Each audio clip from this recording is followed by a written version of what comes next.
What is up, gamers? Today was the Summer's Game Fest opening day, I guess technically is what it's called. And today we're going to talk about, of course, the stuff we saw. So I'm going to talk about some of the things I saw that caught my interest. I don't know if they caught your guys' interest, but it definitely caught my interest. So one of the first things they showed that was definitely something up my alley is Mortal Kombat 1. Mortal Kombat 1. I'm gonna be straightforward with you guys. The only reason I'm really caring about that game so much is because of the leaked. I don't know. Yeah, again, it's hard to prove if something's leaked until we actually officially see it. But the leaked list of characters that are gonna be coming over, and one of them is my boy Homelander from The Boys. I love The Boys. Homelander's easily one of the most despicable fictional characters to ever exist. And I want to see what he does for like a fatality and shit. Is he gonna melt someone's face off and all that shit? But outside of that, there was, the gameplay itself looked pretty good. I don't think it's anything groundbreaking. My friend who's a bit of a fighting game kind of sure, told me he thought the Tekken 8 and the new Street Fighter looked better. And I can see what he's saying because they do look better.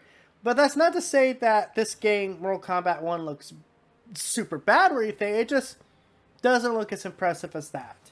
So I can kind of agree with that on a certain point. The next thing that caught my interest was Yakuza Gaiden. Yes, or Like a Dragon Gaiden. The man who erased his name. This is obviously a Kazuma Kiryu. I actually don't know if this is actually Kiryu though. Just because the way they keep his name so vague, and they didn't say this was Yakuza 8. This was Yakuza, Gaiden. This is Like a Dragon Gaiden. I don't know if, I think they changed the name of the franchise, so maybe that's what's happened, but maybe it's just them using the character's model and trying to get us, super excited, so I don't know about that. Next thing that caught my interest, but I'm definitely excited to see Pale World. Okay. This game, I literally was joking with a friend who was sitting right next to me, and a friend on the phone with me, and I was saying, you know what? This is gonna be Pokemon, but with guns. No joke. That's exactly what they showed. Pokemon, but with guns. And I can't lie, man. Part of it is like, I've seen worse games. I've seen better. I've seen worse too. So maybe if this goes to PlayStation, it's like $30. Maybe I'll give it a try. Next thing also caught my mind is of course Warhammer 4K Space Marines 2. That's a lot for a name, but yeah. A friend of mine is excited for this game. A friend of mine is like he wants to play this game. He's like, cause he liked the first one, and I can't lie. After seeing these, I think they had 2 trailers so far for this game. A part of me sitting there going, I might actually have to try that because it does look fun. It does look exciting. It's supposed to have 3-player co-op. Looks pretty damn cool. It definitely looks like a game that would be up my alley. Yeah, again, it's that kind of like middle budget type game. Like, okay, you know what? If this is a fair, reasonable price, I'll give it a chance. Now, I don't know if this game's coming to PlayStation. If it doesn't, it'll be a little sad. But John Carpenter's Toxic Commando. Okay, guys, we all know I love zombie games. We all know that we all need that one kind of palate cleanser game. This looks like it. I don't expect this game to be like the best thing ever. I don't even expect this to be super good. But I do like what I saw here. I liked it. I like the shooting. I like how it seems like everything's kind of done in the truck. And like how you have to probably, get resources and shit like that. This looks fun though. This looks like a good game.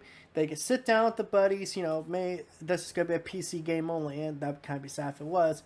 But you get to sit down with the buddies, sit down, just play this game for a couple hours and then go off and go clean the house or something. This looks pretty good. I ain't gonna lie.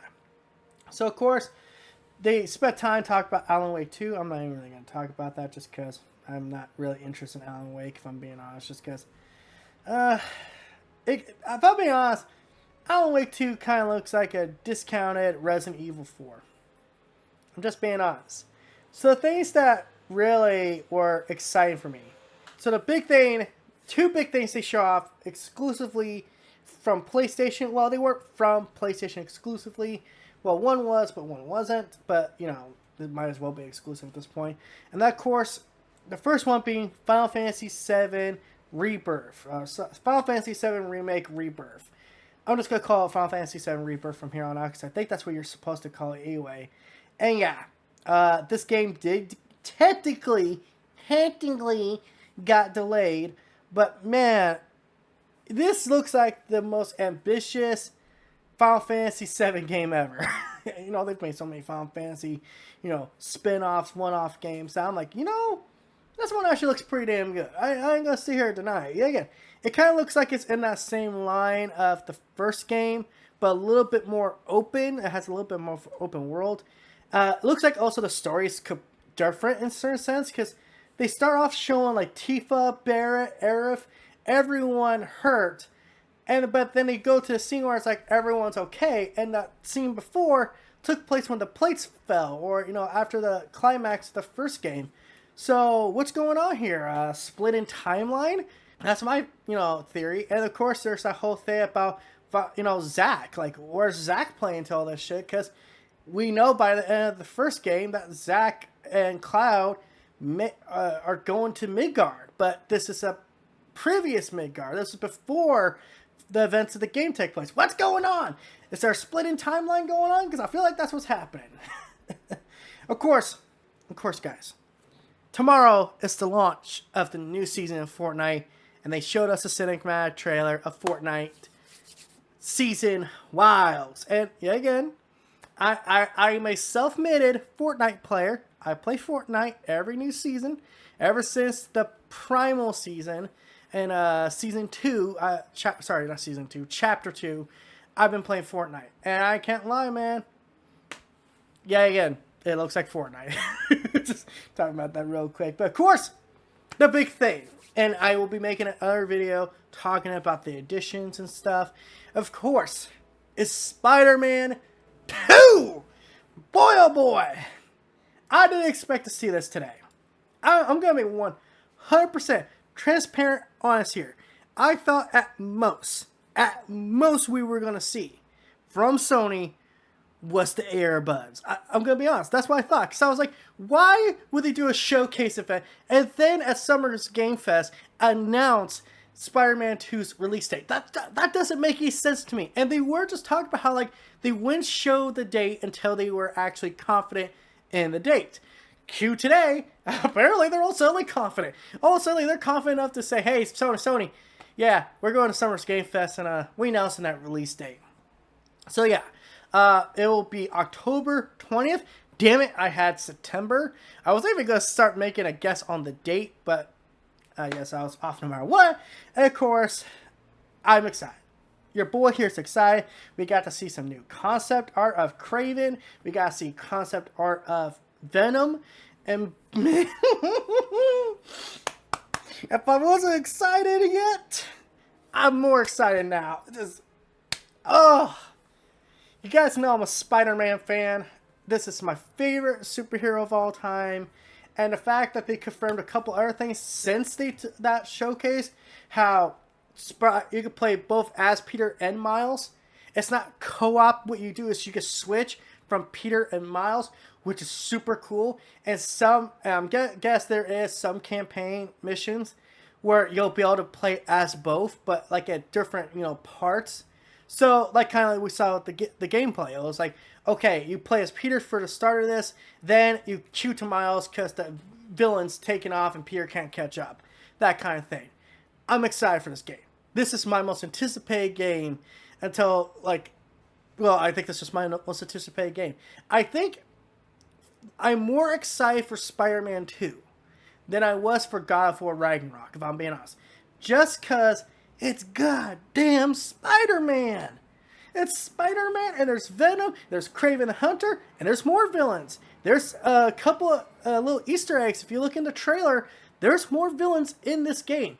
And I do like how Jeff Keighley asked, well, is this Eddie Brock? And they said, no, this is a totally original story that they have not done and I quote here, in the comics or in the movies. I know specifically they left out the TV show, and the TV show, if you guys don't know, there was a storyline where Venom was actually the host of Venom, the original host in one of the canon stories was Harry Osborn. And we know Harry's in the game. We know there's a voice actor for him, like there was in the first one, but we're actually going to see him. And Peter, in that gameplay trailer, said Harry is quote-unquote dying. And we know he didn't get them Venom powers long after we see it.